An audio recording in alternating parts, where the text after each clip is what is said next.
धाकड़ खबर बेखौफ सुबह बेबाक अंदाज।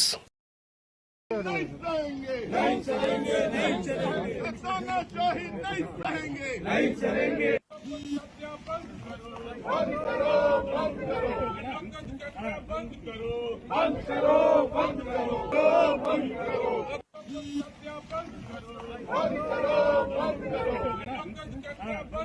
बंद करो, बंद करो, बंद करो, किसानों को मारना बंद करो, बंद करो, बंद करो। नमस्कार।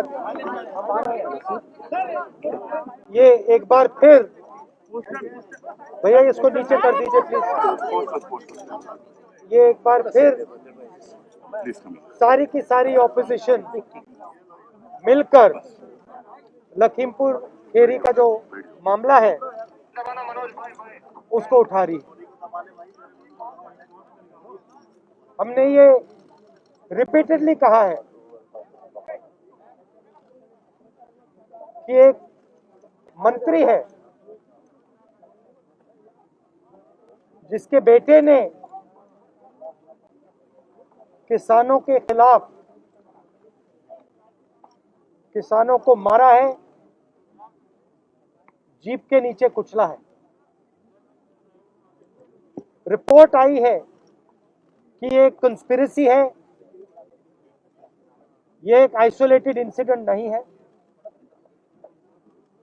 प्रधानमंत्री उस मंत्री के बारे में कुछ नहीं करते हैं। मैं जानता हूं कि जैसे ही मैं यहां ये बोलना बंद करूंगा, आप लोग कोई ना कोई दूसरे सवाल पूछोगे अटेंशन डाइवर्ट करने के लिए। ना मीडिया अपना काम कर रही है, ना सरकार अपना काम कर रही है। रियलिटी ये है कि आज हिंदुस्तान के एक मंत्री ने, उसके बेटे ने किसानों को कुचलने का, जीप के नीचे कुचलने का काम किया है। प्रधानमंत्री कहते हैं कि मैं किसानों से माफी मांगता हूं।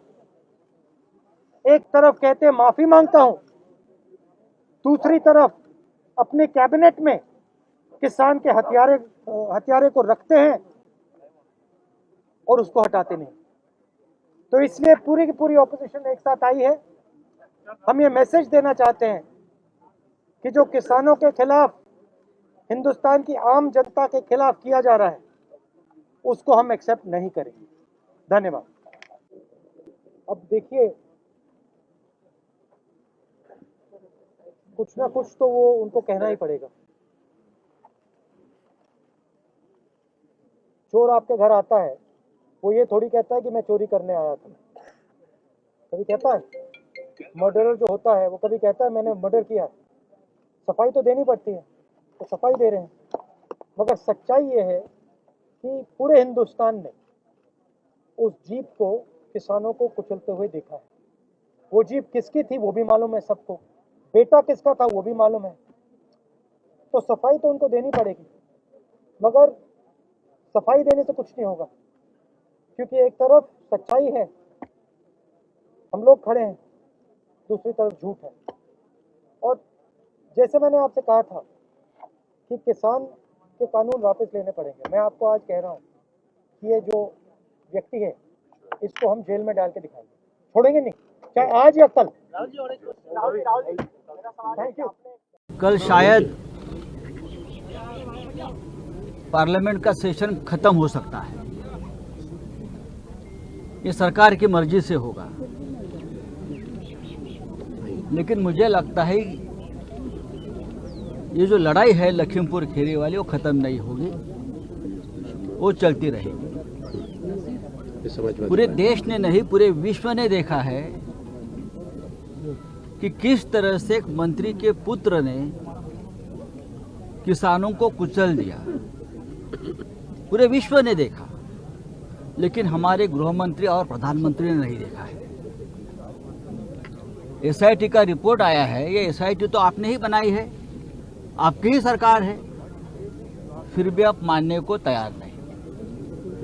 देश के गृह मंत्री जी महाराष्ट्र में आकर हमसे सवाल पूछते हैं कि महाराष्ट्र में क्या चल रहा है, लेकिन आप अपने ही राज्य में जो हो रहा है, आपके नाक के नीचे खून, हत्या, किसानों की हत्या, उसके बारे में आपको सवाल पूछना ठीक नहीं लगता और आप एक्शन नहीं लेते। मुझे लगता है कि जो यूनिटी है अपोजिशन की, ये बार बार सरकार से सवाल पूछते रहेगी। चाहे हमारे कितने भी सांसदों को आप निलंबित करिए, आज 12 किया है ना, अगले सदन में 50 कर दीजिए, हम सबको कर दीजिए, लेकिन हम सवाल पूछना बंद नहीं करेंगे आपको। और जो हत्यारे हैं, जो आपके कैबिनेट में बैठे हैं, उनका इस्तीफा लिए बगैर हम चुप नहीं बैठेंगे। मैं राहुल जी का और प्रियंका गांधी जी का आभार व्यक्त करता हूं कि अगर आपने ये मुद्दा नहीं उठाया होता, उस वक्त रात को आप वहां नहीं पहुंचे होते, तो उसी दिन रात को ये पूरा मामला हत्या का रफा दफा किया होता।